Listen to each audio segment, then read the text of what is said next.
If the first game of breaks no get you double it up, put on more steam. Protect our kickers, our quarterback, our lead, our ball game. All obstacles, block, cut, sides, 2 games after this win in. First year again, we're here for the first May. Carry my team every 6 minutes. Rocky Top, you'll always be. All I know is go Vols, because that's all I know. Go Vols! To be the man, you got to beat the man, and I'm saying, woo, right here. Hey, it's us against the world, fellas. Yeah. It's us against the world, fellas. Don't nobody believe in us. Yeah. Don't nobody believe in us. We don't need nobody to believe in us. I don't believe in you. I believe in you. I know you a dog. I know you a dog. I know we some dogs, man. Hey, all this preparation we put in, all this been talking about. Hey, it's time to go release pain, man. It's time to go put in real. Let's go. Tennessee on 2, 1, 2, Tennessee. Ball, Tennessee, ready. Ball, Tennessee, ready. Ball, Tennessee, ready.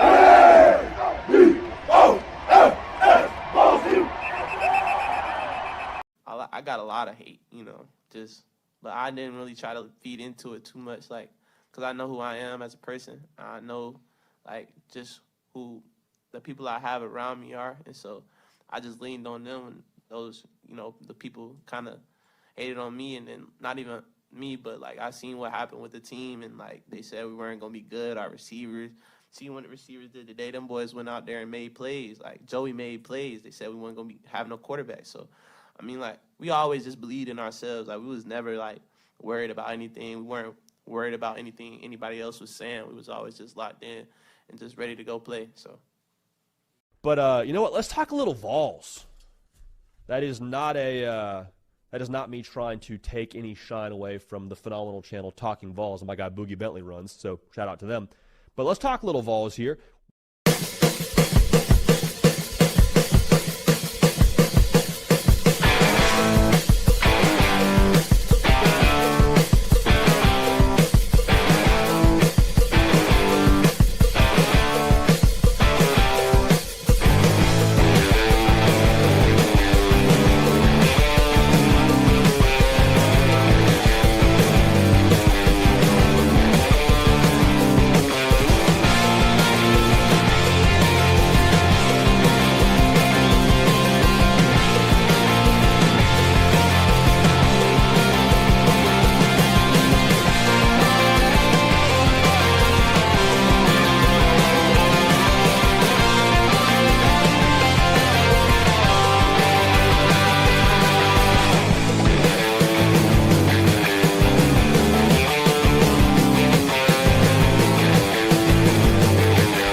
Welcome to what is going on with Coach J? Why can I not see Coach J? No, you're not muted. It's the best you've ever looked. It's the best you've ever looked. I mean, look how good Coach J looks. Back out and come back in. Back out. Yeah. I'll be right. All right, welcome to the Talkin VAWLS Network. We're giving a good 63 effort on this Sunday night. My name's Boogie Bentley. He's Coach J. We'll get her dialed in. We'll get her rocking and rolling. We're gonna have are we gonna have a good time tonight?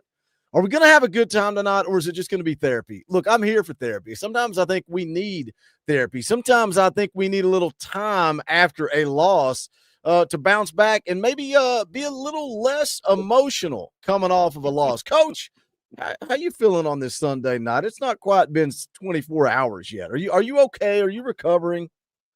I mean, I'm pissed, right?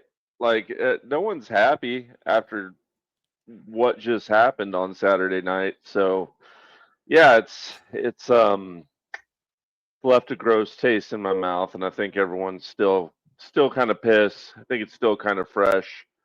We'll keep picking through it. We'll just keep buggering on, I guess, is the order of the day for old Coach Jay. We're just going to keep buggering on. And you know, we'll look for this team and this coaching staff to blame no one, to look in the mirror and shut up and get back to work. I don't know if I said this on Saturday night. I know I said it in this morning's video and got a lot of not like it was honestly some good healthy back and forth. It's the type of comments that I like when somebody disagrees and they just disagree. It's not an attack, it's not a fight, it's not even an argument. It's just somebody saying, "Hey man, I disagree with you." We had some back and forth. I'm curious, what are your thoughts? Because I said it in my video. I don't know if you listened to it or not. The game of football doesn't owe me anything. The University of Tennessee doesn't owe me anything. The Tennessee Volunteers don't owe me anything. And some of the pushback that I got, a lot of people just said, yeah, it does. I've been supporting this team for 20 years. I've been supporting this team for 40 years. I've been supporting this team for 60 years. They owe me a championship. They owe me winning seasons. One of the other arguments I saw was I bought tickets for 17 years. I've been a season ticket holder for 20 years. I spent $400 on tickets. Guess what? If you buy tickets to a game, the only thing that you're owed is entry to the game. You buy merchandise, you buy the new Nike polo, you spend $100 on a pullover. Guess what you're owed? You're owed that pullover. That's it. You buy a Smoky Dog in Neyland Stadium. Guess what you're owed? Heartburn the next morning when you wake up from that Smoky Dog. That's it. Like, are you on that same page with me? Do you think Tennessee owes us as fans something? And on the flip side of that, I get it. Tennessee football doesn't exist without the fans. But guess what? We're going to show up and we're going to show out because we always do.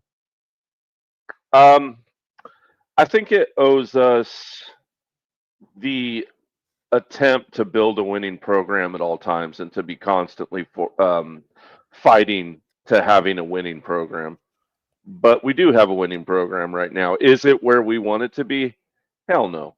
Hell no, that's not where we want it. Last night was not where we want it to be, but we're not in the doldrums anymore. We fought our way out of them, and there's a lot to be said to that. And as long as we're constantly fighting for that winning program and to stay out of the doldrums, then I feel like I'm not owed anything other than that price to admission at that point.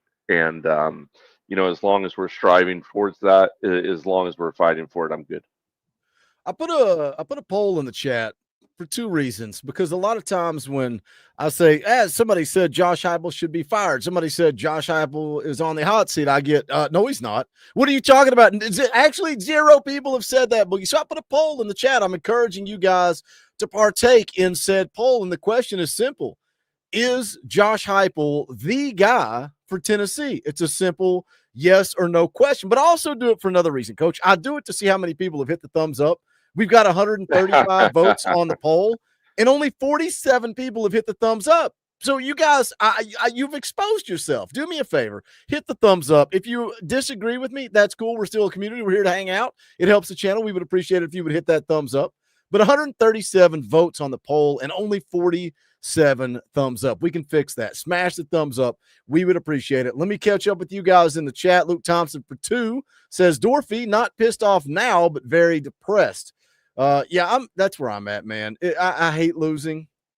You have to deal with the Tennessee loss, and then you have to deal with people on the internet too. That's part of the job. It comes with the territory, but it makes for a long, exhausting 24 hours. Luke with another 5 says, Boo reminds me of Jeremy Banks. Y'all remember the drama with him, right? We're going to talk about Boo Carter here in just a minute. Chris Casey drops $1. We appreciate that support. Every dollar helps the channel. So shout out, Chris. We appreciate you. Matthew Watson for 5 says, reality is no matter how bad fans want Josh gone, Danny White won't get rid of his best friend. If you want a head coaching change, you need an AD change. Well, I don't want that. I don't want Danny White gone. I don't want Josh Heupel gone. Todd Landers for 5. We appreciate you, Todd. Says, good evening, Vol fam. We'll be fine. The way I see it, we still have 4 more games to win. GBO. Timothy McGee for 10 says, my only question is, why can't we put a tight end on the line, 100% of the line, to help with the freshmen and run curl routes or more mesh routes? I mean, I thought we did make that adjustment.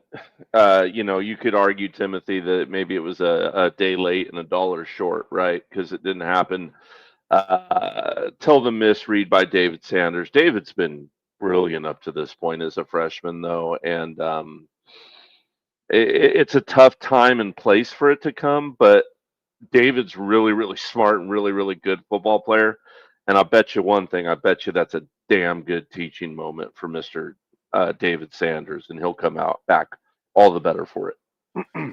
Timothy for another 5 says, why do we go full jumbo like Tropical Thunder said? Come on, man. Don't put that in super chats. Put a Brazel or Matthew on the weak side and pass to him. Yeah, I think Josh Heupel got cute. I think that's it. But I'm never going to complain about a play call when the play is there. All you got to do is make the catch. That's it. That's it. It's hard for me to argue that. J Vol says, Coach Josh Heupel is a good coach. Elite? No. At least not yet. That's right. Not yet. He's trying to take that step to elite. Coach, you wanted to say something there, I can tell.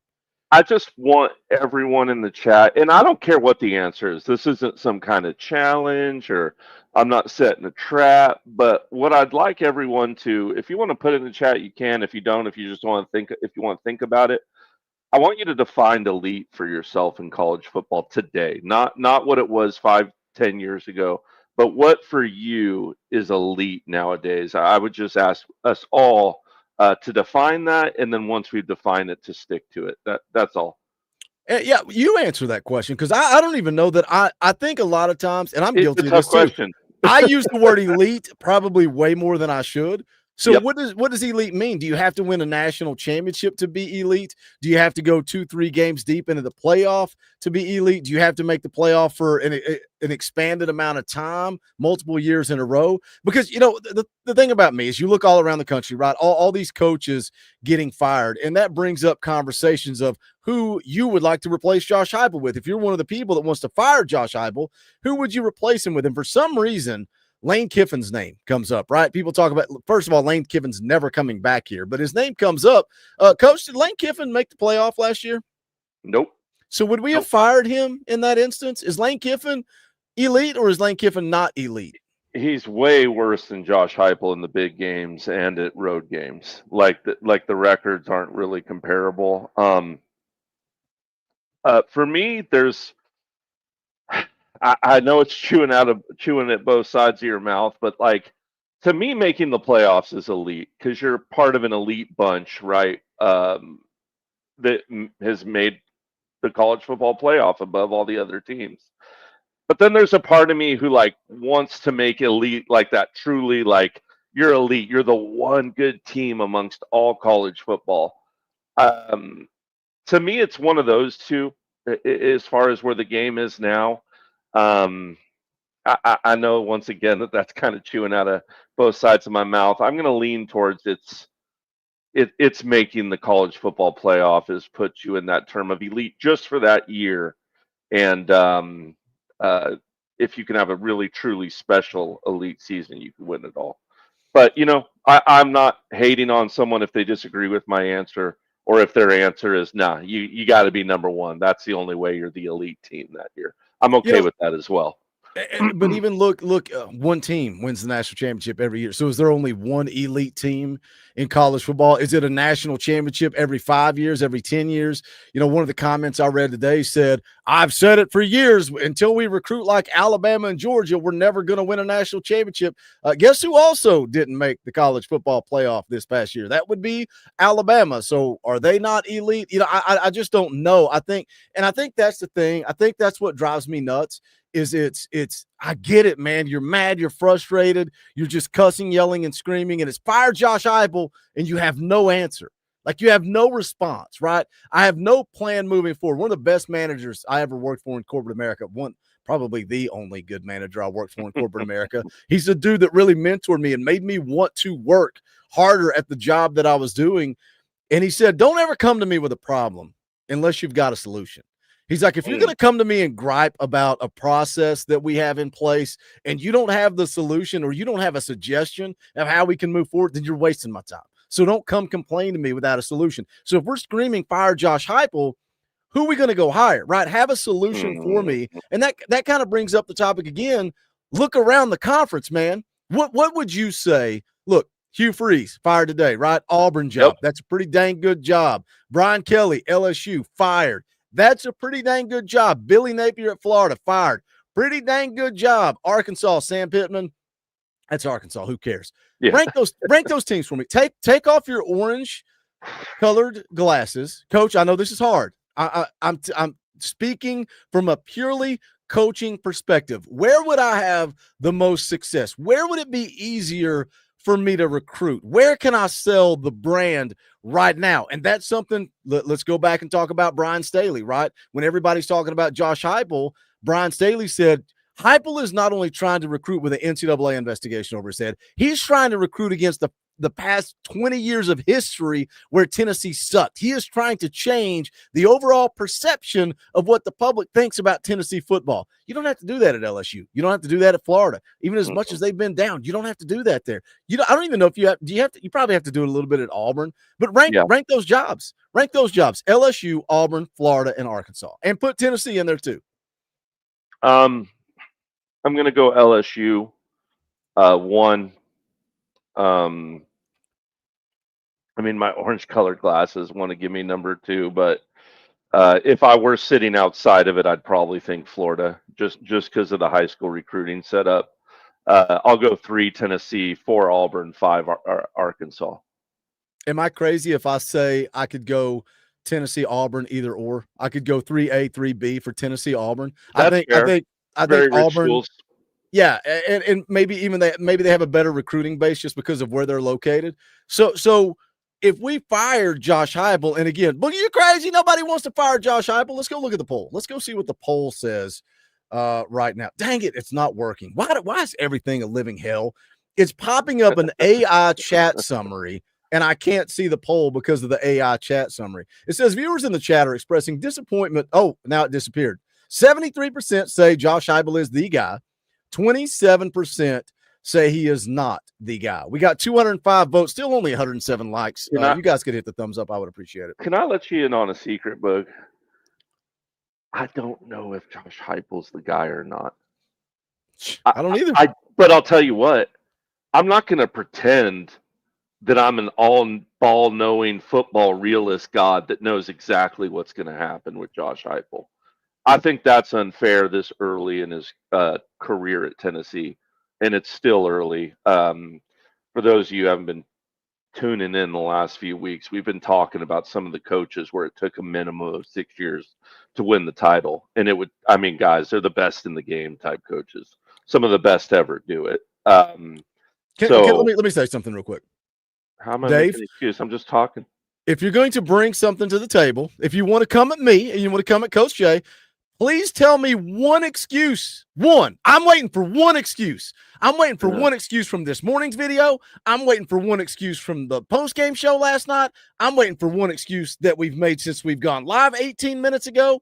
I have not made one single excuse, but the lazy argument, the I've got nothing of substance for you, so my way to attack is to say, making excuses. You're making excuses. We're talking ball, man.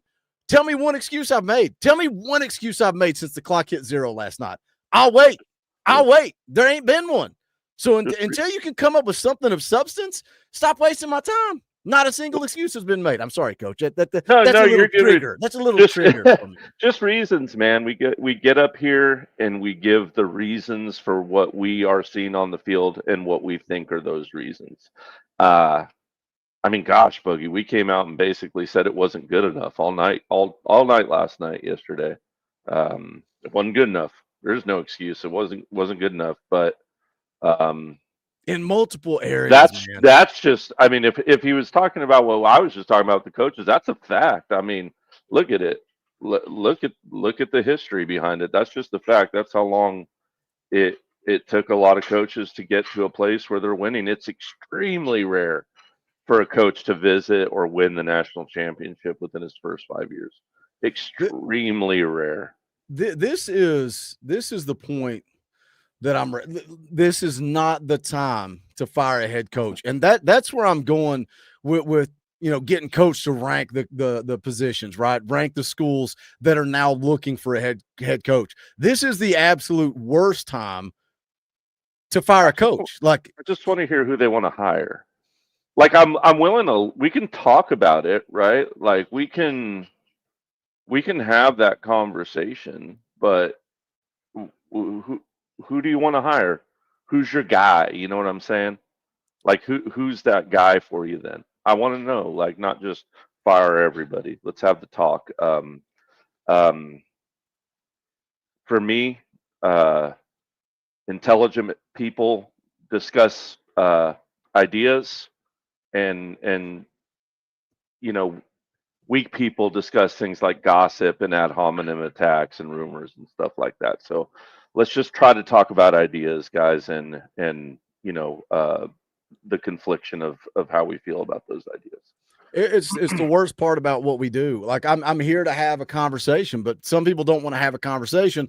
They want to hurl insults, and it's not worth the time to go down that road. Like, let's have a conversation. I'm still waiting. Like, I still haven't seen anybody put in the chat who they would hire as a head coach. I think this coaching staff, first and foremost, let's finish the year. Right? Let's finish out the year before we start talking about, we lost 5 games and we got to fire Hype, or we got to fire this person or fire that person. Like, the reality is we still got 3 football games to play. And where were you at before the season? Right? If you were at 9-3 and we go down there to the Swamp and we beat Florida and we beat Vanderbilt, and I get the argument is we're not going to do that. Well, we've not played the games yet. Right? We've not played the games yet.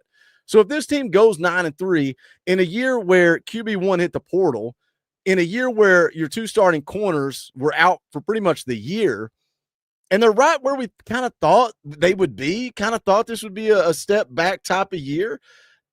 Let's talk about it if we go lose to Florida and we go lose to Vanderbilt. Then we can have that conversation. Let's talk about it if we start seeing decommitments. And I get it. A lot of people last night were saying, oh, man, what is this going to do for recruiting? This is going to kill recruiting. This is going to hurt recruiting. Well, today we picked up this commitment from a 4-star offensive lineman. We also flipped a tight end recruit in the class of 2026. Kids don't get as emotional over a win or a loss as fans do. Let's let Josh Heupel cook. Let's let Josh Heupel recruit, and let's let Josh Heupel go coach these last 3 games. And it's something we talked about last night, Coach. He's got a tall task in front of him. How do you fire these kids up and motivate them to go play 3 games when the college football playoffs off the table? It's 20 days from today until Tennessee plays a meaningful game again. 20 days. That's a long time to keep kids motivated. You going to get them fired up for New Mexico State? I don't know. No, you just got to get them playing every day hard, right? That's it. Like I said, blame no one, look in the mirror, shut the F up, and get back to work, man. Like, that's it. I don't think the players or the coaches are going to have a tough time with that. They're not fans. They don't think like that. Like,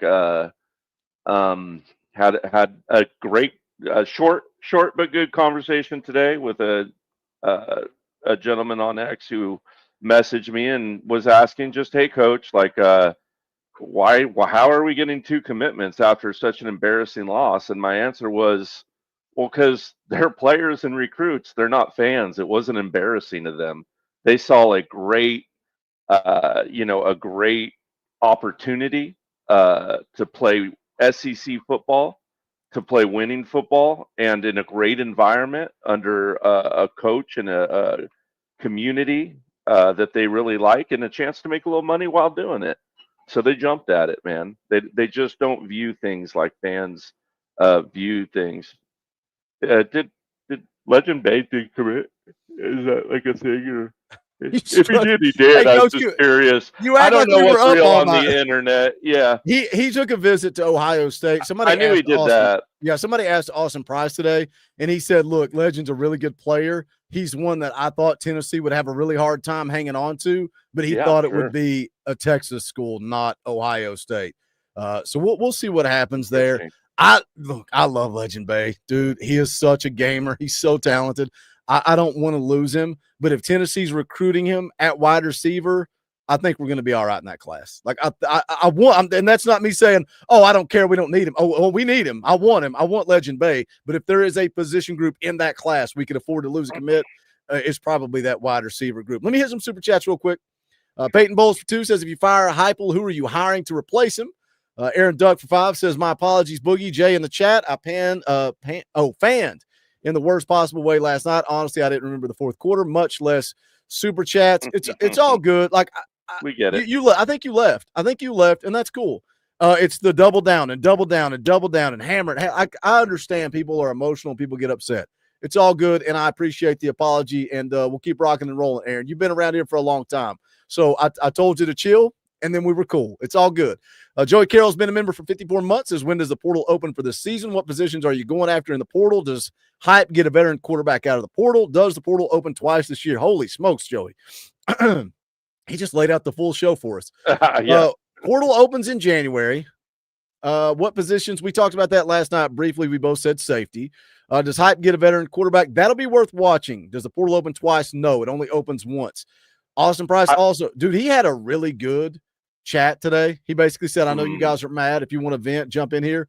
Jake Merklinger, gone in January. I almost made a video on it. 100%. He said, he not even speculating like we have been speculating. He said it like he did not.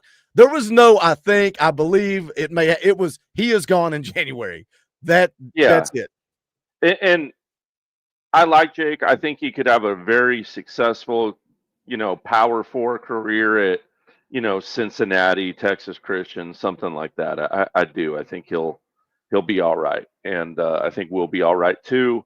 As far as quarterback, I think, if you come across the right size glass slipper, you put it on in the quarterback position. Sure. Absolutely. It's the unfortunate part of college football in the transfer portal era. We were blessed to have Gaston Moore, a guy that could be an emergency quarterback, right? You knew you had the guy starting, you knew you had the freshman in Nico, and you needed that middleman to let Nico come up to speed. Now we're going to see that again next year, because if Jake's gone, you're going to assume George is the guy. There's going to be a quarterback competition. It's going to be George and Faison. We'll let the chips fall where they may. But if George wins the job, Faison ain't going anywhere. Faison's going to continue to grind and compete at least for another year. But finding that middle man that knows the offense is going to be tough. I don't know. You don't want a true freshman to be QB2. Does he go? I mean, he's going to have to go to the portal, right, Coach? You're going to have to find somebody. But how do you sell a veteran quarterback? You're going to have to give him an opportunity to compete. How do you sell a quarterback that, hey, you're going to come sit behind George McIntyre, and oh, by the way, Faison's the next guy. So good luck. We need you to come sit on the bench. You can go to bonfire.com/store/Talkin VAWLS. There is a shirt that says Coach J is muted. Grab it. I'll put the link in the chat. Yeah. Did it twice last night. That's how I guess I should fire my dang self. I had more misfires than any coordinator last night. To find that backup role, I think that's going to be tough. I would think more a 1-year rental, almost like Joey, if anything, right?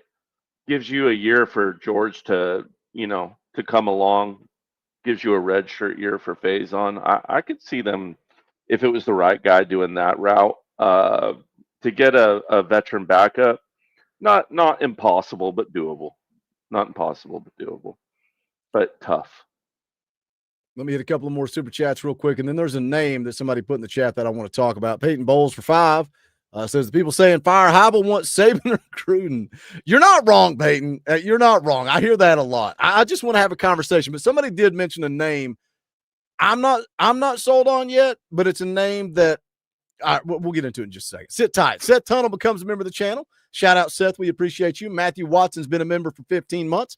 If you're not a member, you can hit the join button, become a member of the family. It's only $1, and we appreciate the support. We're going to open up the show to members here in just a little bit. I told Coach before we went live, I said, I got a lot to talk about. So we're going to cook for a little bit. Then we'll open it up, get you guys on here. Luke for another 5 says, I'll never make another prediction again. Y'all can blame this loss on me. Dude, Luke left the game day chat. I think he went to get a pizza.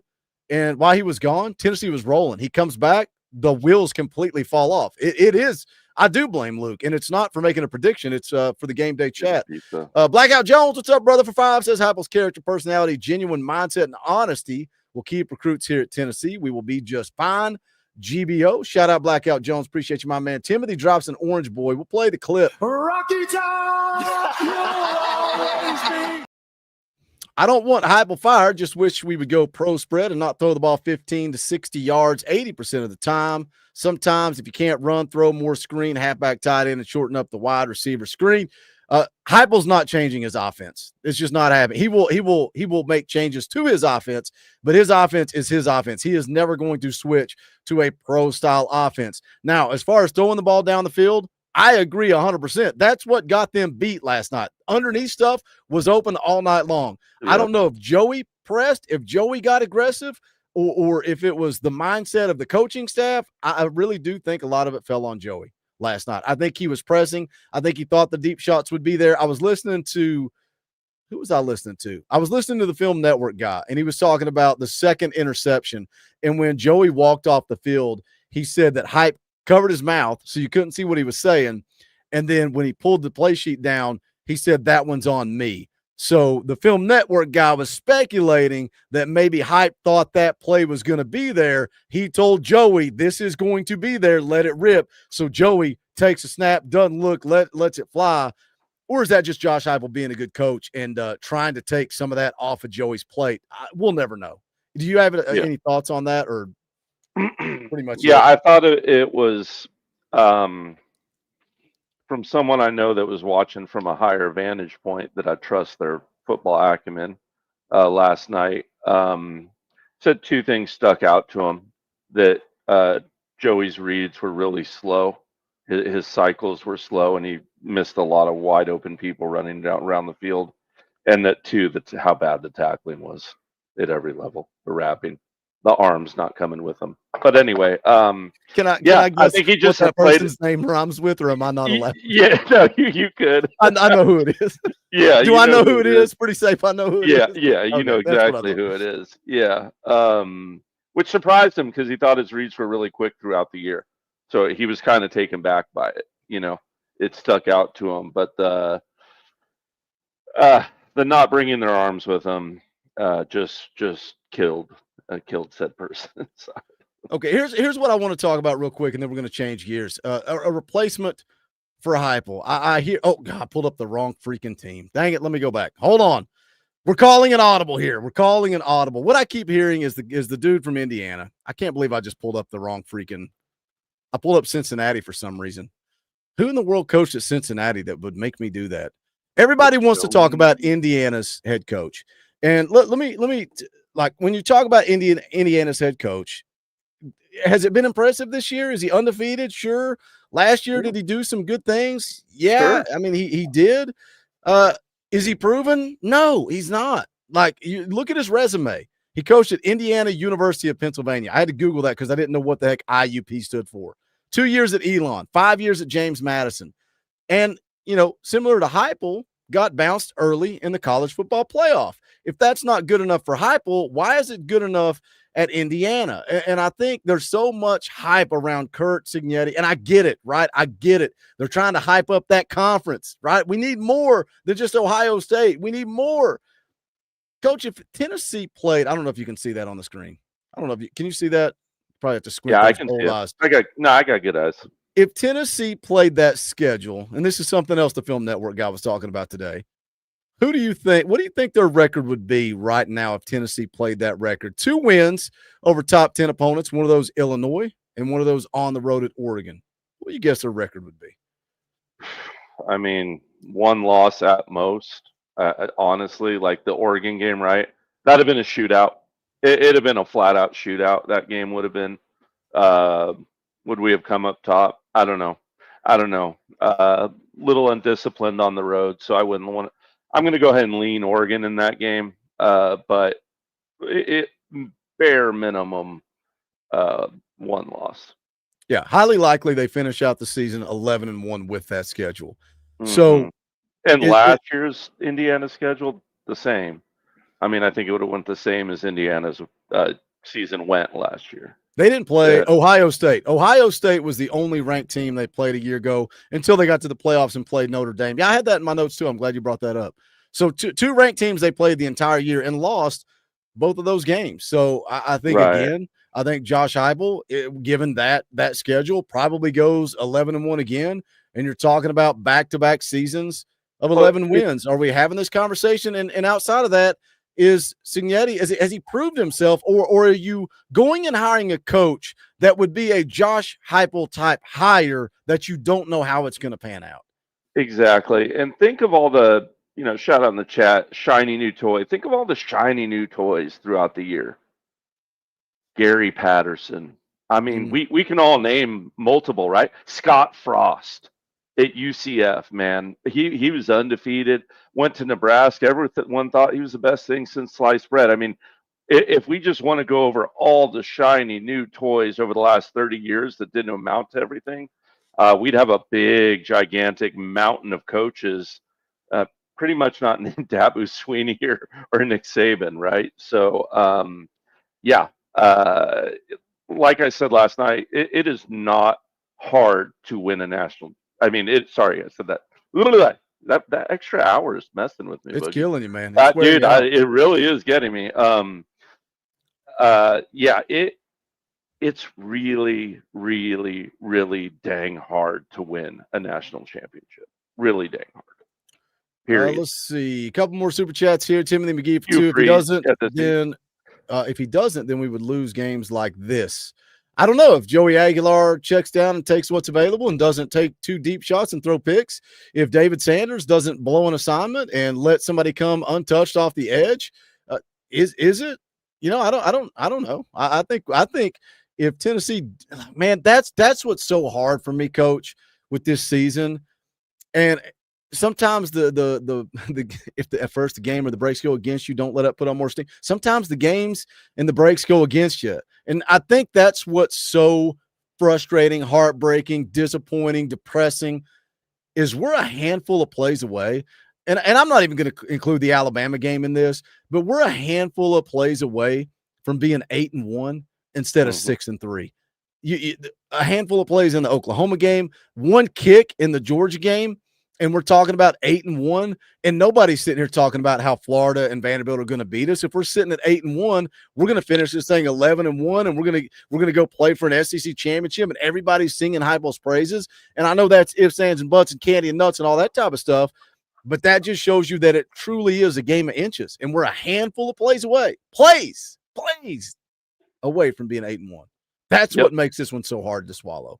And we're either going to be a handful of plays away from 5 losses or 9 wins, right? Because that's just the reality. Florida's going to be a tough game in Florida, I promise. 100% promise you. I'm a little less worried about Vanderbilt. I don't know why. I just am. Something about that matchup doesn't bother me. I could end up being dead wrong. Hey, I'm wrong all the time. But there will still be a couple of plays that decide that big of a swing. But I think I'm at this point where I'm at if we lose those 2 games or win those 2 games, which is we need to look inward and we need to make some inward changes. Not saying we need to fire anyone or hire anyone specific, but we need to look inward, make changes, maybe bring an analyst, maybe make a change, right? But we need to have a good self scout this offseason because we're close and we need to figure out the secret sauce to get us over the hump from good to mega elite, which is where we want to be. Man, I'm trying to find something on Twitter and I'm never going to find it. Dang it. I really want to find this tweet about Max Gilbert, but I don't remember who put it out because I see somebody in the chat saying that we need to look for a kicker in the portal. I had a conversation with somebody that you all know today that said we need to find a kicker in the portal. Don't make me say this on air. Oh, wait, I won't say who that was. Anyway, Max Gilbert, I think, gosh, I swear I wish I had this tweet in front of me, has the highest percentage of any kicker in Tennessee history. Do you believe that? I do. He's been good for the most part, but kicking is about moments. Kicking field goals in big time games is about moments. And those moments are what are going to define any kicker. And right now, as unfortunate as it is, those moments have gone against Max, which is unfortunate because, like you said, it's within him. He just hadn't done it. So there's the tweet. Period. Highest career field goal percentage in Tennessee history. Max Gilbert, 78%. Alex Walls, 77.9%. Chase McGrath. Like, that kind of blew my mind. But Max Gilbert was automatic until he wasn't. And then he was a head case. I know he struggled in the Kentucky game last year where he had the flu or whatever was going on. Like, And then other than that, man, he was dialed. He was dialed. This year, he's a head case, man. He's a head case, and that's why, like, once kickers are head cases, can you come back from that? Can you rebound from that? I don't know. I just thought that was I don't know interesting. either. And someone asked me while we're on the subject of kickers. Someone asked me, so I'm going to answer. Yeah, I would have brought up the knee pad rule with the Oklahoma kicker. Are you kidding me? It's bright and black and white in the college rule that pants must underline contain a pad within the knee, and it must cover their knee as well. And as blatant as it was, like, I get it. Everyone cuts their knee pads down. Not like that. I was there cutting my son's knee pads down when he was like 8. That's right. Terrible father. I wanted him to be faster to hit. Cheater. Yeah, cheater. And so I get it, right? I get it. But to blatantly stick your middle finger at the rules, you're damn right I would have called him out for it. You're damn right. They would have made it. He would have had to go to the locker room and change, or they would have taken him to the injury tent and changed something along those lines. But then, are you in his head at that point? Who knows? Yeah, why? Yeah, I don't know, but I just figure on a football field, my job is to continuously be a nuisance, pest, and an a-hole to the other team. Agreed. Yeah. Backflip Spaghetti says O-line ripple effect, less processing time for Joey. I agree with that. I bleed orange. Says, don't you ever put me in timeout again, you excuse making. Watch this. Watch this. Oh, he's in timeout. Oh, he's in timeout again. You see the difference? Wait, can I say my sunshine pumping comment now? Yeah. No, I'll save it for Tuesday. I'll save it for Tuesday. Let it fly out. Do you guys see the difference, though, man? We're trying to have a conversation, and it's like, no, you've added nothing of substance other than personal attacks. That's why you get timed out. And I didn't ban you. I just put you in timeout. But now what's going to happen is you'll come back aggressive. I'll block you from the channel, and you'll go to some other idiot's channel, and you'll say, that Boogie Bentley's a real asshole.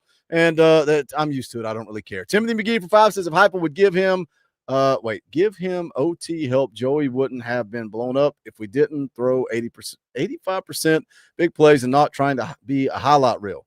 I mean, I agree that we were going for the throat way too much, Timothy. I pointed it out in the game last night. So I do agree that I think Boogie just did a minute ago too, and I know we're probably a little behind on it, but there were checkdowns to be had all night. All night there were checkdowns to be had, and you got to take what the other team gives you. And we didn't do that last night. We failed at that. Let's talk about Boo Carter. So, and I made a video on this. I usually don't make 2 videos on a Sunday. I usually try to rewatch the game and do some homework, do some research. But we're going into a bye week, so I was like, I'm going to make another video because it's worth. Am I being aggressive, front row ball? I'm not the instigator. Don't get mad at me for the way I respond to people. Get mad at the person for the way they come at me. I don't respond to you guys like that in the chat. I don't respond to people that are having a conversation in the chat. It's just don't put it on me for the way I respond to the way people treat me. There's a difference. Anyway, I made a second video because I saw, and we talked about this briefly last night. We were talking about Boo Carter, and you mentioned something about Boo Carter, and I was like, man, I don't even remember how many plays he was on the field. That's because he was not on the field, coach. Did not play a single snap on defense, returned punts. And that was one thing. When I saw that, I wasn't running to make a video, but it was when I watched or read through AP's little chat that he had, and somebody asked him if this coaching staff is finally over Boo Carter, and his response, it's been over. Said they've used him with the injuries in the secondary, but clearly last week in Kentucky was the straw that broke the camel's back with the loafing. I guess my question to you is your thoughts on how that impacts the culture, the decision to move on from Nico and making the statement that nobody's bigger than the power T. And hey, look, that put us in a bind, right? QB1 leaving after spring is not ideal. That put us in a bind. But then here we sit with Boo Carter and we say, because of injuries in the secondary, we've kind of tolerated what we've seen with the loafing and the laziness and the quitting. I don't think that's good for the culture. Do we have a culture problem on defense? Just your overall thoughts on all of it. I think Boo Carter is a culture problem of his own making, obviously right now. And I think that kind of thing is cancerous, to say the least, right? And I don't think our defense has an overall, you know, discipline, or well, kind of had a discipline problem this year with tackling, but I don't think it's a culture problem, I guess what I'm saying, in the defense as far as like quitting or something like that.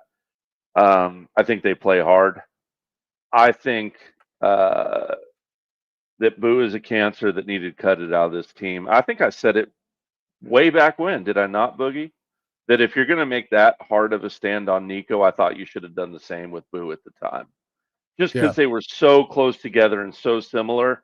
And I'm all for second chances and believe in second chances. It was just so on top of each other that no matter what you did, the optics for it were really bad. And I keep thinking of a clip that I saw on the internet when Boo was working his way back out on the field. And a lot of people probably remember it. He had to toss the medicine ball from one side of the end zone to the other. And man, he had zero effort in doing it. And I kind of chalked it up at the time as, well, you know what? He's probably been getting his ass kicked for an hour. He's probably beat. Like, he's probably putting his work. I think these coaches and I think this team have probably seen. I mean, do you think Boo's lighting it up in practice and playing with his hair on fire? I sure as heck don't. I have a hard time believing that.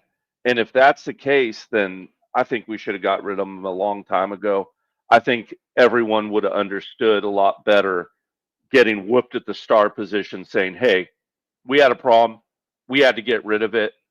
We are who we are. We have the team and the guys that we do, and we're proud of them, and we're going to go out and play with them, and the results are going to be whatever they may. I would have been okay with that and been able to live with that. What I hate, I hate quitters, man. Like, it's why no matter what, I won't quit on this team. I don't care if we do play it in the Cheez-It Bowl. I don't care if we play in the Tampex Bowl. Like, I'm going to be proud of this team always, and I'm proud to be a Tennessee Volunteer. And the one thing to me that's embarrassing is not losing to a good Oklahoma team. It's having Tennessee people wearing the power tee and quitting on my team. That's embarrassing, Coach Jay. I think we saw the same thing, like with the Nico. What you're alluding to there is moving on from Boo and understanding, hey, Coach made a decision that was best for the culture. He made a statement. He rode with his team. And I think we saw that with Nico and the way that Coach handled that. And then Joey Aguilar comes in. And I think a lot of people kind of just accepted, hey, man, we got dealt a pretty bad hand here, but we're riding with Coach. We're riding with Coach Heupel. He's standing up for the power tee. He's moving on from Nico. All we got's Joey. We're riding with Joey. And it was almost like this understanding of, all right, we're going 9-3, 8-4, somewhere along that. And then you saw Joey Aguilar and you started going, oh, this guy's way better than I thought he was going to be. And now all of a sudden expectations shift. You go play Georgia. Max Gilbert makes a field goal. You're beating Georgia. And now all of a sudden the expectations shift again. And that just kind of raised the standard. But I just thought that was an interesting comparison to you saying we understand. I think the fan base did understand that Nico put us in a tough situation. But once Joey came in and balled out, we completely forgot that QB1 was gone after spring camp. I think that's huge. But I don't know, man. I just think it's very interesting. And I know we've had injuries, and we're trying to wrap our head around this defense. I know we lost a lot to the NFL. We did. But I just question, like, man, if this staff has been done. And again, I'm going by AP's words, and AP could have just said something. It's like, man, Boogie took this and ran with it and spun it way out of context. I'm just going by exactly what he said. Is it a problem? I mean, when and I get it, fights happen in locker rooms all the time, right? You get in a fight with your teammate, and then you're over it, and you guys are back there on the practice field, and you're trying to win a ball game. So a fight, allegedly, is not the end of the world. But, man, if you had a brawl go down in the locker room and this team still has an issue with Boo Carter and he has struggled tackling and he has been loafing on the field and he has been quitting on plays, what does that do for your mindset? What does that do for your culture? What does that do for the defensive side of the ball in the locker room? What does that do for the mute button? It hurts the mute button, man. That mute button is tired of getting pressed by Coach Jay so many times in a game. Tell Miss Jay to stop talking so much. She's yelling about Boogie and talking about Nico. She's like, well, shut up. Yeah, will you shut up about Nico and talk about GMAC now? But it just the overall attitude. Like I said, there's people on that defense that play really, really hard, man. Like really, really hard. Idris Farouk plays his patootie off, man. That kid plays hard, but I think it can leak into the overall mind frame that you're in, meaning that a defense should be sharp, uh, sharp, quick to the beat, fast to the step, play with aggression, play as one. All hats should roam to the ball at the same time. We should flow, trust each other, trust each other. How are you going to have, once again, I brought this up, in Tim Banks's defense, the star position is the key to that defense. It's the most important position in that defense, and it's not particularly close as to which one is. It's the star by a mile. And to have that kind of poison injected into that position is beyond dangerous to the overall scheme that you can execute, play with, and the overall mentality and health of your defense. It's a big loss. And like someone said, when Joey came in and started playing like he did, expectations changed. And even though no one gives a crap, when you lose the players we lost on defense, my expectations also change a little too. They just do. It's just, you lost draft picks for the year. I mean, that hurts. That hurts. Yeah. I sometimes I try to hold back because then somebody's going to yell at you saying you're making an excuse. It's not making an excuse. It's just talking about the reality. You know how bad that would impact multiple teams if you were down 2 NFL corners. Like, it just is what it is. And thankfully they went and got Colton Hood, because without Colton Hood, man, we'd be starting either two true freshmen or a walk-on and a true freshman at corner in the SEC. Yep. I thought Redmond played well last night, though. Like, he's got a lot of freshman moments, but he's got brilliant moments too. I mean, that interception that Spillman had, that was forced by Ty Redmond. I mean, he had a nice game last night. He's gonna be a solid player. We gotta find a new star. I know Boo's gonna be gone. We gotta find a star. It needs to be our top concern, along with one other safety. That's what encourages me about next year, and so many people don't want to hear about next year. I'm sick of hearing about next year, and I get it. I get that mindset. You look at the grades, and this is just for the Oklahoma game, but this has been a consistent theme every single week for the defense. Idris Farouk, grades out the highest. That dude's young. Edwin Spillman, second highest graded player. Young. Ty Redmond, true freshman, third highest graded player. Then you got Jackson Moy, Colton Hood, Jeremiah Thielander, David Hobbs, Tyree Weathersby, another guy that's coming along. You mentioned him last night. You know, just young guys that are making plays in the right spots. And, Idris Farouk, I love his motor. I love his energy. Remember us having conversations about him last year when he would come in when the game was over and he was getting mop-up duty? He played like it was the freaking national championship game. That guy, I just love his motor. I love his energy, and he's young, and I'm excited about that. Let me catch up with some super chats. We got one more topic that we're going to get into briefly, and then I'm going to open it up to you guys to come on here and talk a little ball with us. Timothy McGee says if Heupel would give him – oh, we already read that one. Timothy for another 2 says, in other news, did you see Tony Vitello at the game? Yeah, I saw a clip of that on Twitter. Tony V made it back in town for the game. Caleb Ray for 2. Fans don't deserve anything, but we expect results. That's fair. I would agree with that 100%. Diego Robinson for 5 says, Cheez-It Bowl, Cheez-It Bowl. It's better than not going to a bowl. He also says, time for basketball. Wait, what? Time for basketball TM at 7 p.m. Thank you. He means the Lakers play at 7 o'clock tonight. Is that what it is? Diego also joins the channel. Shout out Diego Robinson. We appreciate you. If you're not a member, hit the join button. Only $1. Got $1. We need $1. We appreciate the $1. LeBronson James for 5 says, I just hate how we don't adapt in games. We just go in with a game plan and don't adapt. Just seems like other teams are a step ahead every time with coaching.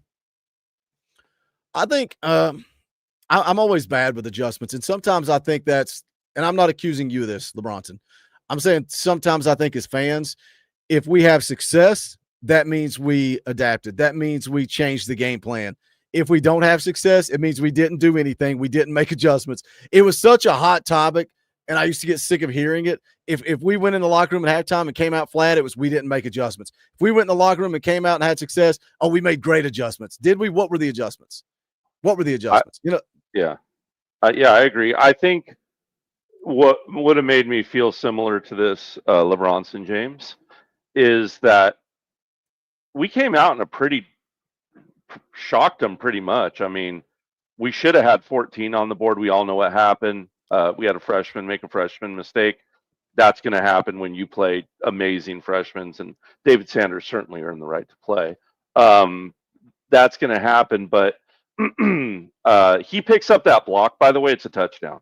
I don't know if any of you all have watched the all 22 of that film, but there's a touchdown on that play. If Dave slides out, it's 7. It's not even debatable. It's a touchdown on that play. So we would have been up 14-0, but Venables adjusted, right?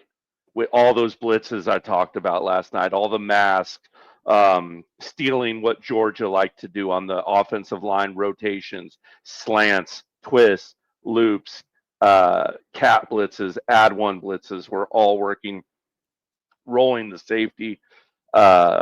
Their disguises, a good adjustment by Brent Venables last night. Dustin is accusing me of doing something I'm not. Diego drops another 2, and I still don't know what he's talking about. He says, Vols play tomorrow at 7 p.m. You meant the Lakers. It's Dustin, okay. Dustin says, Boogie's messing with you, so you'll keep dropping super chats. I really had no idea what he was talking about. 0. But I do appreciate you, Diego. I bleed orange for 5 says, Boogie, why would you ban a member for joking around? I'm a Vol fan too. That's not joking around. That's not joking around when you throw insults. That's not joking around. Just nothing ad hominem is all we had asked for. Yeah. Like I said, ideas, nothing ad hominem, which means attacking the person. I didn't know what it meant 2 years ago, so I'm not trying to sound condescending. I'm dumb. It just means just have a conversation. We can debate. We can disagree. We can just keep it civil, man. Like just people come in and throw insults, and I get it. Maybe you were joking around, and maybe I need to pump the brakes. But when you read it all day long, insult after and I know you guys don't get that, and I also know it's what I signed up for here on YouTube. But I've gotten DMs to my Facebook about my mom that passed away. It's like that type of nonsense is what I read all day long. And so when somebody comes at me over and over, it gets old, man. It gets old. And people get mad at me for lashing out. I'm responding. And it's like, again, how many of you guys in the chat have I banned or blocked just for coming in and disagreeing with me? Coach disagrees with me freaking half the time. Like it's the world of college football. So if you were joking around and I took it the wrong way, I apologize for that. But it's just because I read it all day long. Peyton Bowles for 5 says, if Indiana had our schedule, their coach wouldn't be better than what we have now. We don't need their coach. That was kind of the point of the conversation we had earlier. I just don't know. He could be successful. We could be swapping for the exact same results. Caleb for 2 says, Coach Farouk at Star next year, if he covers better. You think he's a star? I think he can do a lot of things that a star needs to do. Can he cover Conception? Can he cover Braylon Staley? Those are the people that you need your star to be able to cover. So that's the question you have to answer. And guess what? You have a Braylon Staley on your team, right? So you can stick him on Edris, put him in the star, and find out if he can cover. Because if he can, then he would be a lethal star. Absolutely lethal with the way he plays. Where is it? Man, I had a comment and I wanted to address it. Now I lost it. Somebody said, why doesn't Tennessee blitz like Oklahoma does?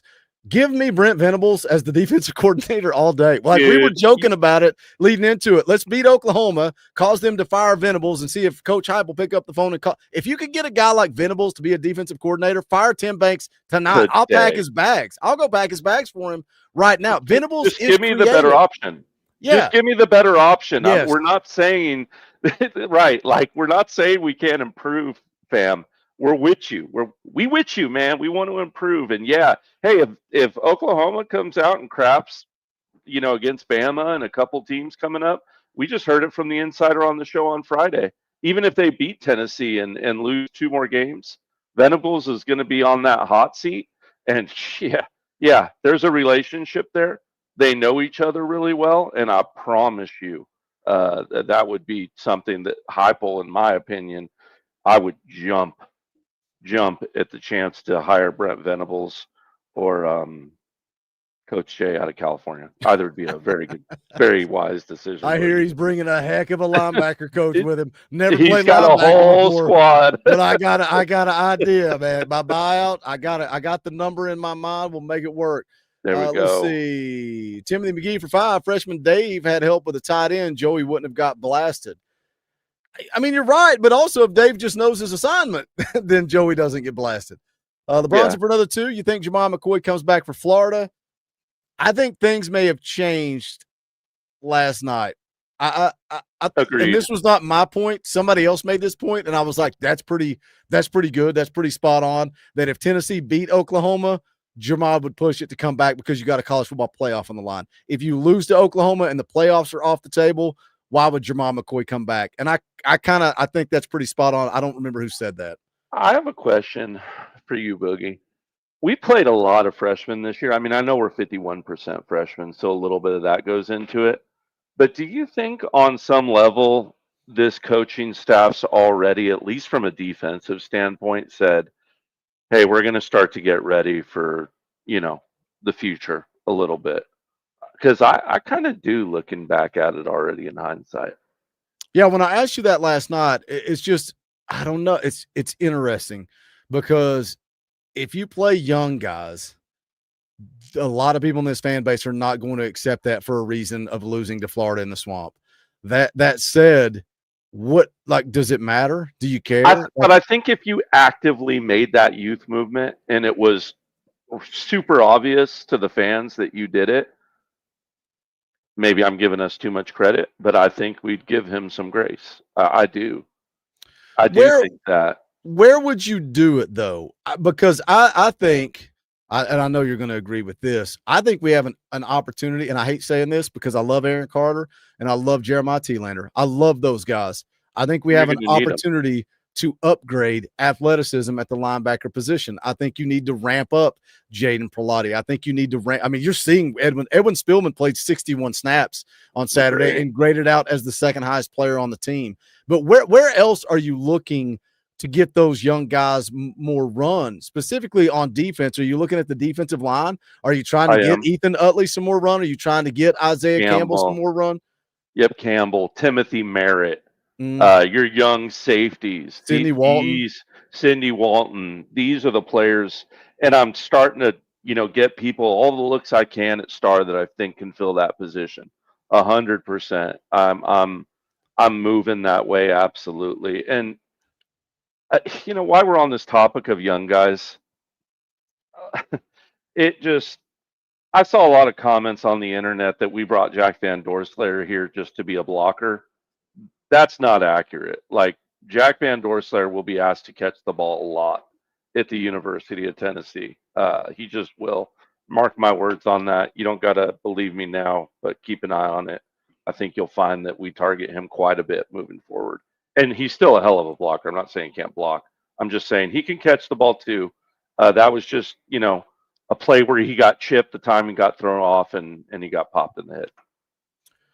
Let's see here. Jonathan Schreiner. I'm sorry that I butchered your name, but we appreciate you, Jonathan. He joins the channel, becomes a member. If you're not a member, you can do it for $1. We appreciate that support so much, Jonathan. Diego Robinson dropped another 2. Says Faison for QB1 next year. Do you trust Josh? Like, I know it's going to be a quarterback competition. That's what we're going to be sold. I'm assuming Faison's an early enrollee. I would think he would go through spring camp. Are we going to have a real quarterback competition, or is it George McIntyre? And I don't care who plays. I don't care who starts. I've said since the spring game, even though it doesn't matter, it's a spring game, it's a small body of work. George just looks better. He looks more fluid than Jake. I always thought George would pass Jake by, and then it's going to get interesting, man. Faison's a dude. Do you think we have a true quarterback competition? Do you think Faison has a shot, or do we roll with the veteran guy? I think he's got a shot. But you got to see what it looks like in practice day in and day out, right? Like, the SEC is just a different animal. It's a different speed, and you'll be able to see that in practice. Um, I think it's why we didn't see Nico that freshman year against Milton, is because they knew he wasn't ready for that moment yet, even though he had a crap ton of talent and base talent. I think Faison's going to have a ton of base talent, just like that. But is everything else there at the SEC speed? Is the reading, the running of the offense, how smooth it is, your communication with your team, your wide receivers, your center, your pace, your tempo, how you're seeing the field and digesting the game is what's going to make or break whether he can do that. I'm asking you guys in the chat what you want. We typically do a fan call-in show on Sunday. The Wednesday night stream this week is going to be EA Sports College Football. Sometimes I think we just roll a regular show on Sunday, man. I feel like me and Coach are cooking right now. We're having some good conversation. You guys are being included in the conversation. Carter says just keep rolling. You guys just keep talking. Tim says either doesn't matter to me. We'll just cook and see where we're at. I just don't want to have like a 4-hour live stream, but I feel like the conversation's rolling. C. Gage says roll with it. We got over 400 people watching. Big T says keep clicking. That's what we're going to do, man. We're going to keep rolling because I feel like we're having a good show. You guys are being interactive, having some good conversation as well. That's what this show is all about, so we appreciate that. Timothy McGee for 5 says he's a freshman. A true 12 personnel would help also if the running back picked that block up. It would have helped. I'm giving you a hard time. I don't know because we talked about this last night. It looked like an RPO. So I don't if it's an RPO, the running back's not supposed to be blocking. I think Dave was confused on the play call. I think that's all it boils down to because him and who was beside Jesse Perry was beside him. Him and Jesse Perry blocking the same guy. And the guy on the edge just came completely untouched. Let's see. Diego for another 2 says my dad thinks Jake is going to be the guy. I don't know if you were in the chat earlier. Austin Price basically said that Jake is gone. He is leaving in January. There was no maybe, there was no possibly. He said he is gone. So we'll see what happens. Go ahead. You just have to have eyes to see that GMAC is further along than Jake is right now.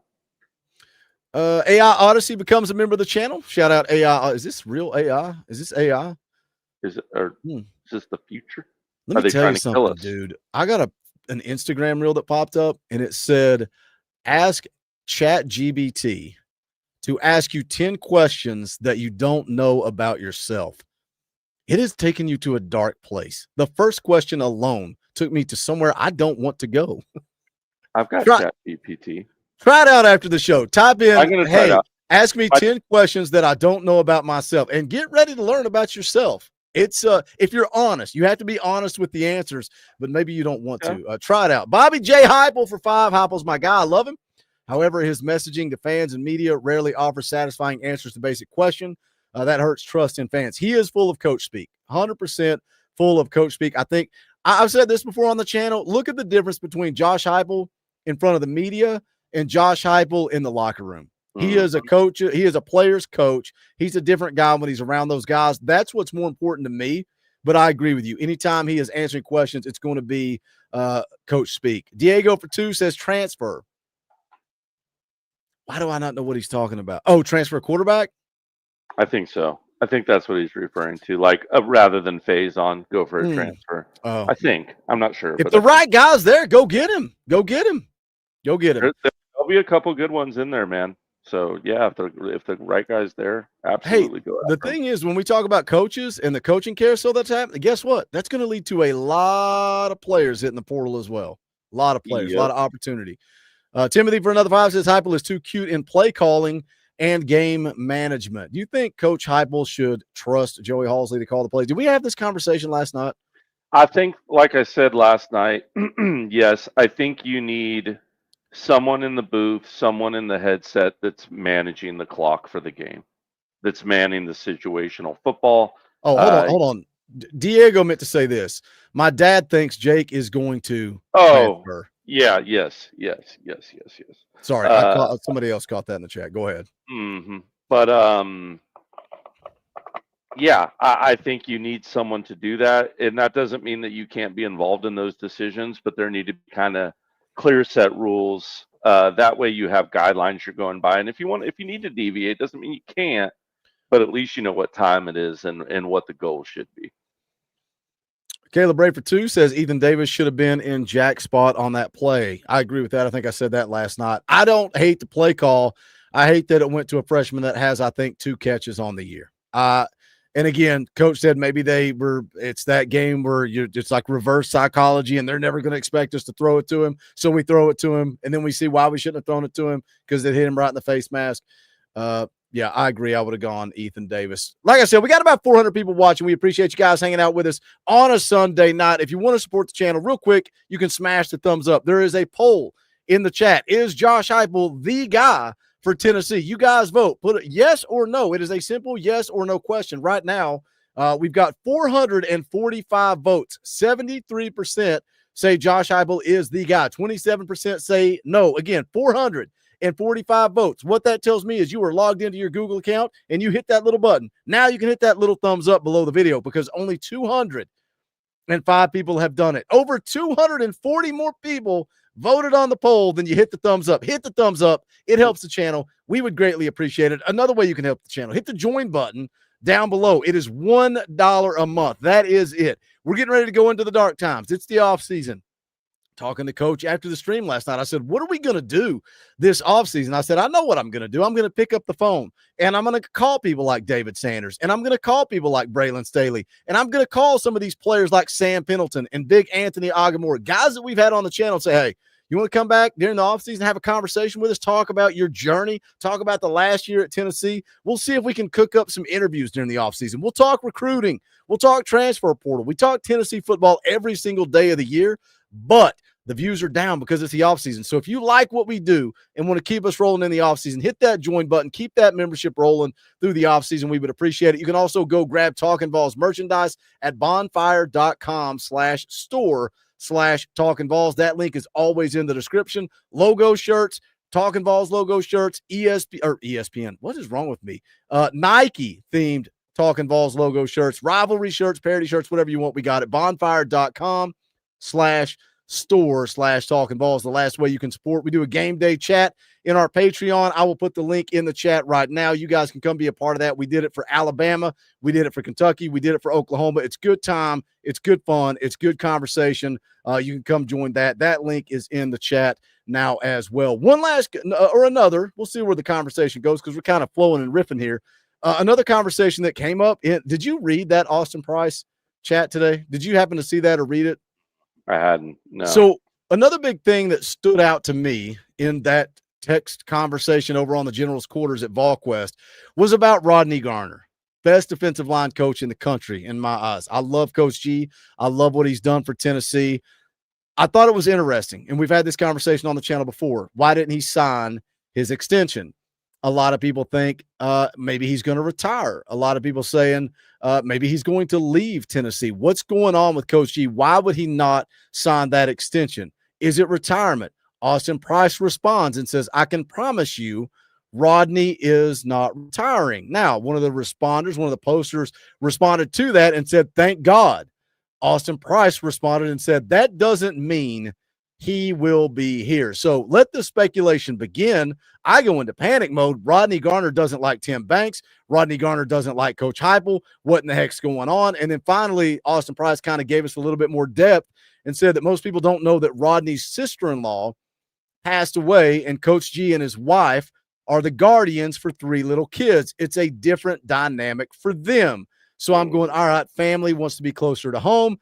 He goes on to say, who just got fired? Auburn's head coach. If the new Auburn coach wants Coach G to come back to his alma mater and his wife and those children are in Auburn, Alabama, then yes, I see him going back to Auburn. Other than that, I think he stays here. That gives you a lot of clarification with what's going on with Coach G. You hate that? Right? Family is more important. Family is more important. If he needs to get back closer to his family at Auburn, at his alma mater, I understand that. Yeah, you wish him the best. For us, it sucks to lose Coach G on that defensive line because the defensive line has pretty much been the anchor and the foundation of this defense since Josh Heupel took over. Yes. Now I think we're well positioned there. that there will be good stewards in the wings to kind of take over that role. But you hate to lose a legend, man. Make no mistake about it. Coach G is a legend. He's goated there. I don't think he hates Tim Banks. I think he's pissed off about this tackling. I know I know how Coach G's of the world are, and I can promise you that Coach G is none too happy about the state of our tackling form over the season. We got another super chat from Seth Tunnel. Says, with jobs open now and the snowball effect to follow, looking at potentially 30 to 40 head coaching changes, not including coordinators, portal and offseason, about to be wild. You know what's even crazier about it, Seth, is it's all going to happen in like a 10-day window in January. It is going to be chaos when that portal window opens, and it's going to open while the college football playoff is still ongoing. And you know what? It might pay dividends to have some stability with all that going on, right? To have a true north, if you will, and have people in place and be able to go after, right? Unfortunately, we won't have to worry about the playoff this year. Sorry to say it, but let's find that silver lining, which is being able to attack the transfer portal with the energy and aggression that we need to attack it with this offseason. Yeah, the FSU job could possibly be opened as well. There'll be more dominoes to fall. Just you watch. No doubt. Oh, I'm trying to. Timothy sent me something, and I can't figure out how to work. Oh. All right. Hopefully this doesn't get me freaking copyright struck, kicked off of YouTube. Timothy, don't get me in trouble. He says for 5, hey, on the quarterback situation, go to your Facebook. Watch it now. Facebook text now, Timothy says. All right, Timothy, let's see what's going on here and see if Timothy is about to get me kicked off of YouTube forever. Let's see what happens. I think Tennessee should no longer recruit high school quarterbacks. Okay. We should exclusively get quarterbacks out of the transfer portal, because I feel like now that we've got 4 and a third years of evidence, Heupel's system works the best with guys who, even if you might not think they're the most supremely talented, if you get a guy who is experienced, has played college football, can read the field, and is a little more athletic than your average guy that can move around and make some plays, like he's going to run the offense very, very well. Let's talk about this, Coach. We've kind of had this conversation before because Timothy's brought it up before. Obviously, it's got to be the right fit. We've seen it with Hendon Hooker, but then Joe Milton. Joe Milton obviously was underwhelming. I saw somebody on Twitter say, "Did Nico break?" Oh, I think it was Austin Price that said this. Did Nico break Josh Heupel? And he said, "No, I think Joe Milton broke him." So it was like Joe Milton on to Nico. Now on to Joey Aguilar, and that's why, like, when people say where did Heupel's balls go? Where is Heupel's aggression? He relies more on his defense because he didn't trust Joe, and then he didn't trust Nico, and now I think he trusts Joey a little bit more than he did those other two. But what are your thoughts on? To me, first of all, it's got to be the right fit. It does. You can't just say go grab somebody in the portal. It has to be the right fit. I don't buy into not recruiting high school quarterbacks in any way, shape, or form. I do think that there's a fair sentiment behind what he's saying. I just don't. I think it's healthy to do both, I guess is what I'm saying. I think it's healthy to do both and that you should do both. Heupel attracts top talent quarterbacks from high school. We've seen it with Nico. We've seen it with GMAC. We've seen it with Faison. It just takes one of those guys to hit for everyone to be like, oh, yeah, we should definitely recruit high school quarterbacks, right? Faison comes in. He's that dude. He's Bryce. He's whoever, right? Input that name, that special kid coming in. Yeah, that would change that right away. Doesn't mean that I don't think that there's a ton of value in finding a guy that can fit into your system really well. Has experience, and you can plug them and play them. I think both of them have value, I guess is my point. The problem is the fear of guys leaving, right? Like, How long is Faison Brandon going to stick around if you go get a quarterback in the portal that's got 2 years of eligibility left? Like, Well, I how think long it's is he about going to? timing, though, right? Like, Yeah. if you could find an absolute stud that was like a junior, if he just murders it, great. Murders it, goes to the pro, bought you a year, right? If he's really, really good, and then you get him for that senior year, that second year where he can go really contend for a title with you and bring kids in, also great. You just got a redshirt freshman that's going to be coming in at quarterback next. So I think it's all about timing and how you plug them and play them into your class rotations. AP brought up too, just while we're talking about transfer portal and freshmen and what their expectations are. He kind of, when you brought up the youth movement, he was kind of talking about that too, saying, "Hey, you don't know with some of these kids. You may have to sell a Jaden Perlotti." And again, I'm not speaking ill of any of these kids because I don't know where their mindset's at. But you may need to sell a Jaden. You may need to sell an Edwin Spillman. Hey, I'm where am I going to be next year? I could be starting somewhere in the SEC. Am I going to be behind Arian Carter and Jeremiah T-Lander, or am I going to have an opportunity to win a starting job? Because I'll go elsewhere and start somewhere else in the SEC. I don't know that you have that problem with some of these young corners, but Isaiah Campbell, Ethan Utley, you got a lot of young dudes. Again, we've said it till we're blue in the face.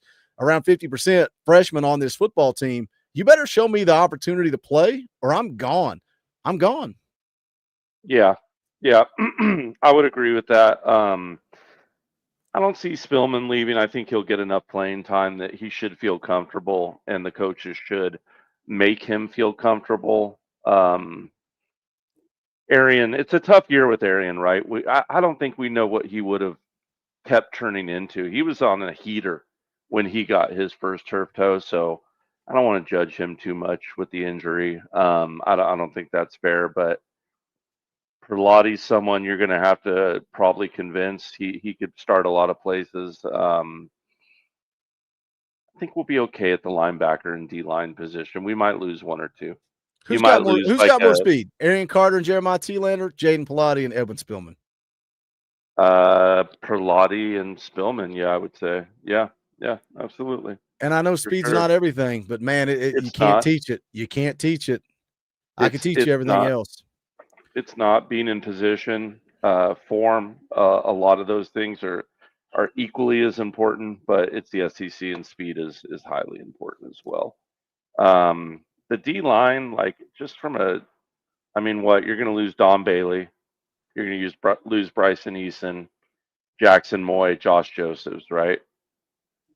You're going to lose all them. So, Tyree West, you're going to lose as well.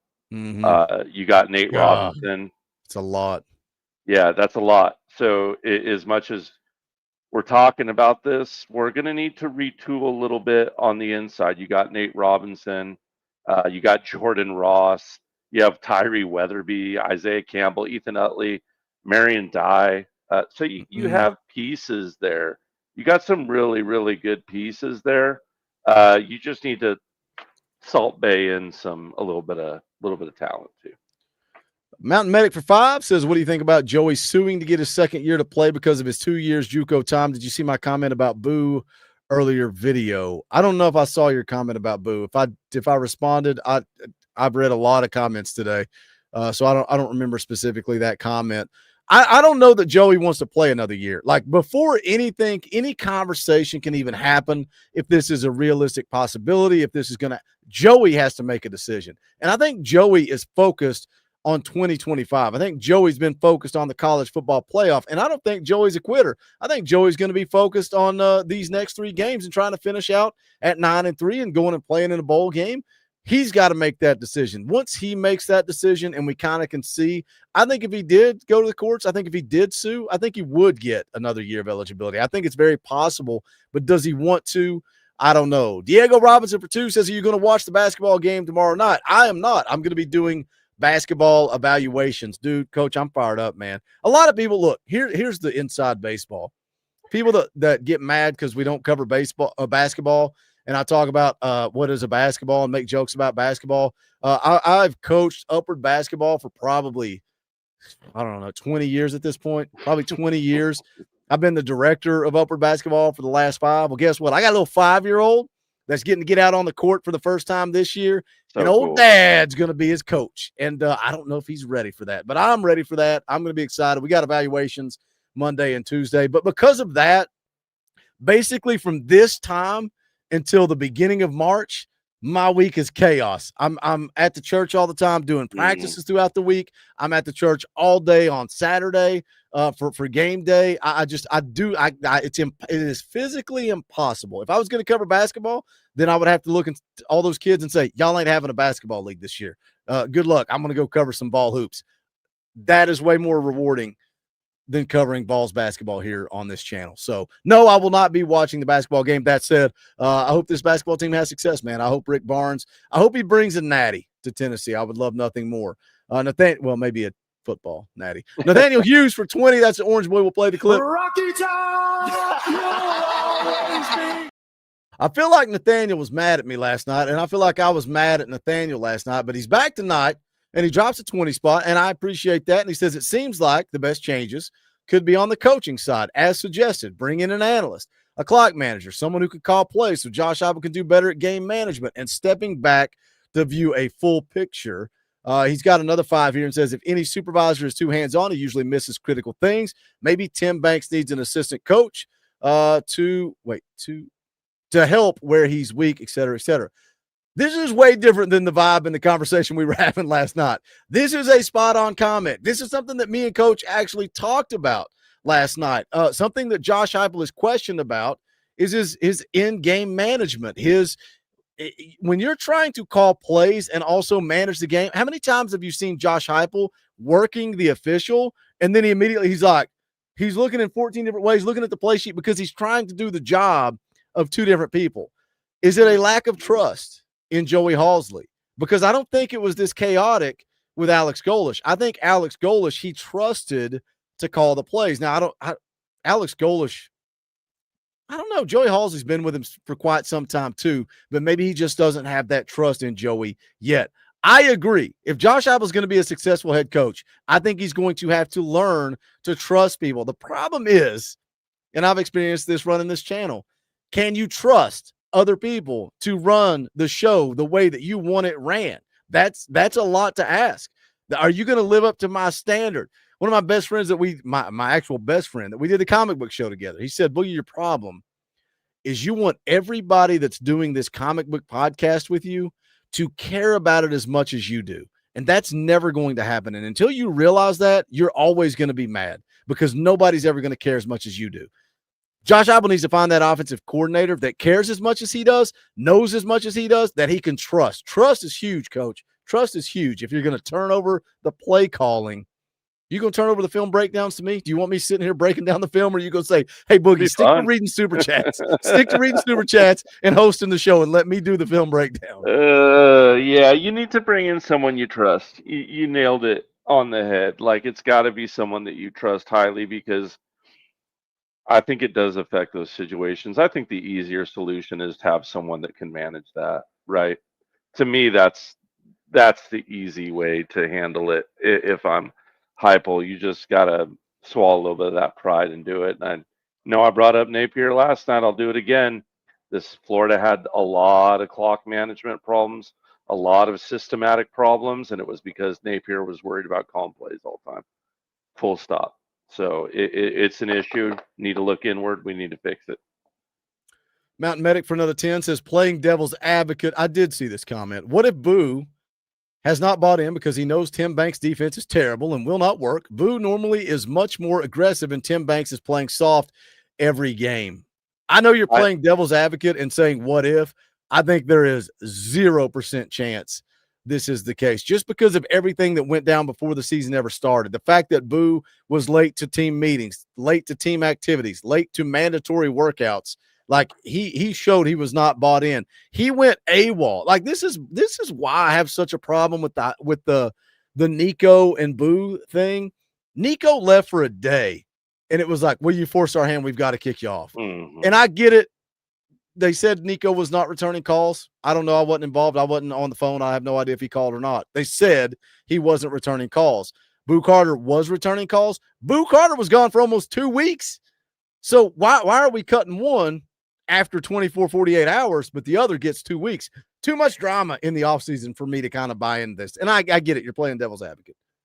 Yeah, to me, it's inexcusable either way. Like, you don't like your defense coordinator, boo-hoo. Play your tail off. Why hurt yourself, right? Like, think about it. I don't want to draft Boo Carter. He could go out and ball the hell out next year. I don't want to draft him because the moment he gets unhappy, he's going to quit. I don't want to pay someone millions of dollars to quit if they're unhappy. That's not standing on your 10 toes as a man. I don't want that. I want someone who keeps their chin down, bites down, and plays hard, not quit when things aren't going your way. I like I said, I have a tremendous amount of disdain for that.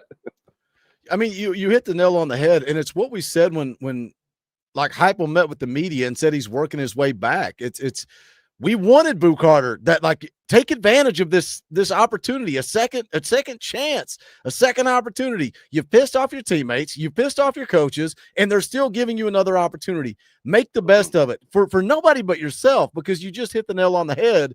He hurt more people than himself, but the person he has let down the most is Boo Carter. Yep. That's who he has let down the most. And what does your life look like, Boo? I don't know. I don't know what your life looks like without football. You know, you have to look yourself in the mirror.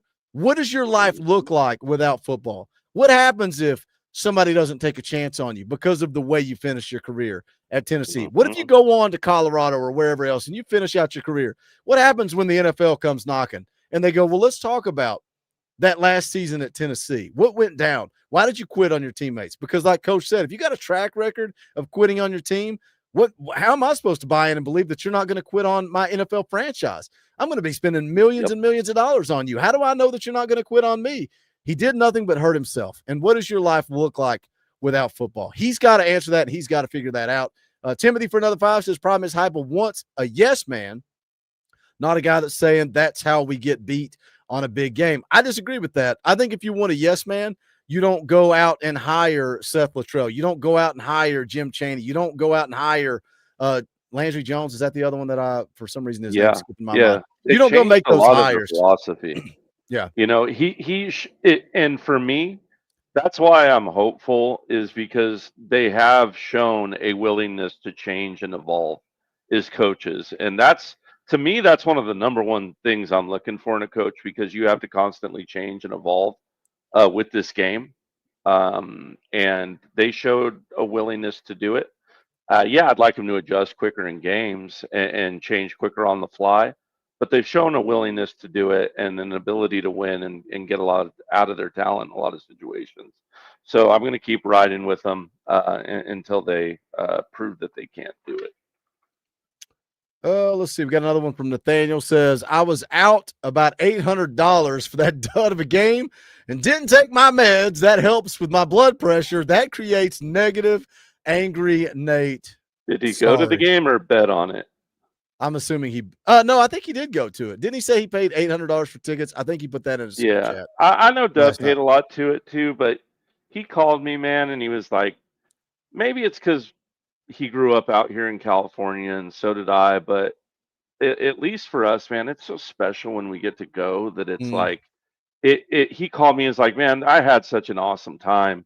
The environment was beautiful. Like, Neyland is awesome. Like, the VOLS letters, just every little thing about it is like magical to him and to me. So it's like, whenever I'm there, I can remember being at the Florida game in 16, Boogie, and I was like, crap, at half, I'm finally going to lose in Neyland, right? And I was just looking around at the checkerboard and the crowd and just taking a moment to be like, man, I love this school. I'm proud to be a Tennessee Volunteer and call myself part of the community. And no matter what happens the rest of this game, that's how I feel. And I'm grateful to be here with my family, with my son, with everything. And then of course the day turned magical. But yeah, man, and I know it sucked last night, but just know, man, you got something really special, man. Some people don't get to have that amazing Tennessee Vols is what they bleed. Some people have to bleed like Kentucky blue. Imagine being a Kentucky fan, bro. Like, imagine being a Kentucky fan and spending, well, I don't know how much they spend on their games. They probably spend $5 on not their games. Hey, but I it's got me and Snake and our wives got into the Tennessee-Kentucky game when Jay Cutler beat them for the first time in my life for $10. 4 tickets for $10, $2.50 a piece. I would much rather be in the situation we're in now. And that's why the outrage is where it's at. That's why people are so mad. That's why my DMs are full and the comment section's full and the chat's full of people attacking me. Tonight's been great, man. Tonight's been chill. People come in and saying, my bad, Boogie, I was out of line last night. Like, it's because we're back. It's because we're so close. We're trying, and I keep saying it, and I know people are like, oh, you say that all the time, but we are. We're so close to being elite. We're so close to taking that next freaking step. But guess what? That is the hardest step in the journey to take. Going from where Josh Heupel is at, and I'm not taking 10-win seasons for granted. I'm not. I know some people are, and some people say 10-win seasons aren't good enough, and you're accepting mediocrity. 10, I promise you, 10 wins is not mediocrity. Taking that next step from 10 wins to getting to the college football playoff, to winning a few games, to having a shot at a true national championship, to having a shot at an SEC championship, that is the hardest step to take. That is where Josh Heupel is at with this program. That's why I'm not ready to cut ties and start this whole dang thing over again, because I'm willing to see if Josh Heupel can take that next step. If he goes and loses 2 of the next 3 games, then we can have a conversation about what needs to change. I'm not so sure we don't need to have those conversations anyway. Does something need to change? I'm already there. I'm already there. That's my point. We could go out and lose to Florida and Vandy. I really don't think it changes where I'm at right now. The team is kind of what it is right now with the defense hampered, with the situation we're in this year. So for me, already out of the playoffs, like, we need to look inward. We need to improve inward and outward. And that doesn't change whether we beat the bejesus out of Florida and Vandy, nor does it change if we were to lose those games either. For me, we need to look inward and we need to get better and challenge ourselves to be better. But I believe that Josh Heupel will do that. He wants to win, man. He don't like losing. You think Heupel likes losing, man? I guarantee you he hates it more than us. And we'll see what he becomes. We'll see what he's able to change into. The sword of destiny has 2 edges, man. So we'll see how it cuts. Leonda says it's like Mark Richt at Georgia before Kirby. Mark Richt was there for a long time. And you know what Mark Richt brought was stability. You know what this program needs right now is stability. We need to do what Brian Staley is trying to sell. We need to change the perspective of Tennessee. We need a run of 10-win seasons, 9-win seasons, 11-win seasons. And that's not me settling for that. We need some freaking stability around here. And I said it in 23, I said it in 24, and I'll say it again right now. I don't know. I think Lee Honda may be right. You've said it in this dang stream, Coach. You don't know if Josh Heupel's the guy. I've said a million times, I don't know if Josh Heupel is the guy, or if he's the guy that can rebuild this thing because of his culture, because of his personality, because of his connection to players. He's the guy that can pick us up from the ashes, get us out of the freaking desert, get us out of this NCAA investigation and this absolute mess that we're in, rebuild this roster, and then hand over the keys to somebody that is that elite coach that can take that next step. I don't know. We'll see. Maybe Josh Heupel is the guy. Maybe Josh Heupel wins a national championship. Maybe he's not. Maybe he's the guy to hand it over. At least says we need it hot. Yeah, 100%. Correct. And I just want to point something out too about Mark Richt. So in his first year, 3 losses. In his second year, 5 losses. Third year, 2. And then 4 losses, 7 losses, and 5 losses. Wait, that was year 4, 5, 6? Yep. What do you think this fan will be like if 4, 5, and 6 are 4, 7, and 5 losses? Ran out of town. Ran out of town, right? And Mark Richt wasn't ran out of town for that. You're going to have some slippage as a coach at times. It's going to happen. How do you respond, right? It's cliche.